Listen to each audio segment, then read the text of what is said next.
Hello friends, আজি আমি পিঠা বনাবলৈ আৰম্ভ কৰিম। এয়া চাউল 1 ঘণ্টামান তিয়াই লৈছো, আধা কিলো, 1 কাপ চেনি নিজৰ প্ৰয়োজন অনুসাৰে আৰু অলপ নিমখ আৰু এটা নাৰিকল আমি ৰুকি লৈছিলো। এতিয়া এই চাউলখিনি আমি মিক্সিত অলপ পনিয়াকৈ গুৰি কৰি লৈছো।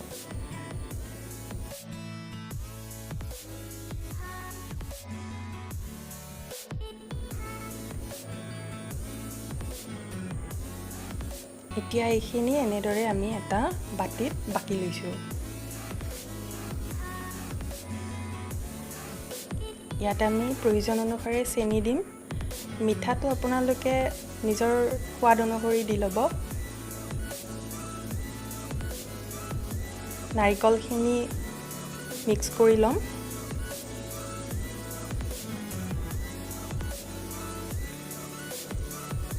অকণমান নিমখ দিছো।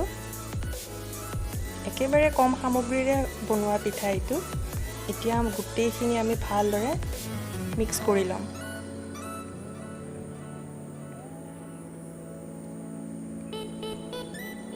ভালদৰে মিক্স হৈ গ'ল এইখিনি।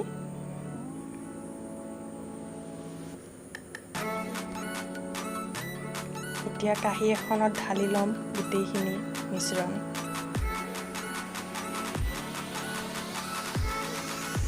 এতিয়া কেৰাহী এখন পাতি ৰাখিছো, তাত অকণমান পানী দিছো আৰু আমি কাঁহীত থোৱা পিঠাগুড়িখিনি কেৰাহীটোত ভালদৰে দি লৈছো।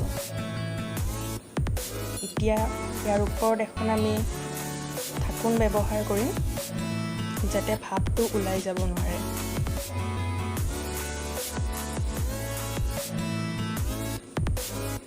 এনেদৰে আমি কম জুইত 20 মিনিটমান ৰাখি থওঁ।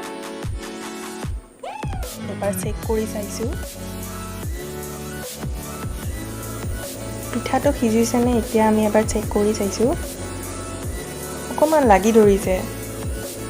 আকৌ এবাৰ ঢাকনখন দি অলপ সময়ৰ কাৰণে ৰাখি দিম, 5 মিনিট। এতিয়া আকৌ এবাৰ চেক কৰিছো।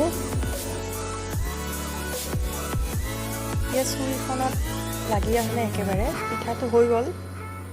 এতিয়া আমি এইটো কাটি ল'ম।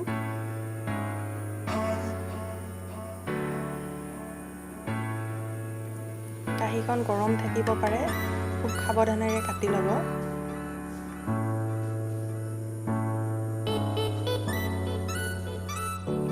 এতিয়া আমি গৰমে গৰমে চাহৰ লগত খাম। আৰু ভাল লাগিলে আপোনালোকেও বনাই চাব আৰু মোৰ চেনেলটো লাইক, ছাবস্ক্ৰাইব কৰি দিব।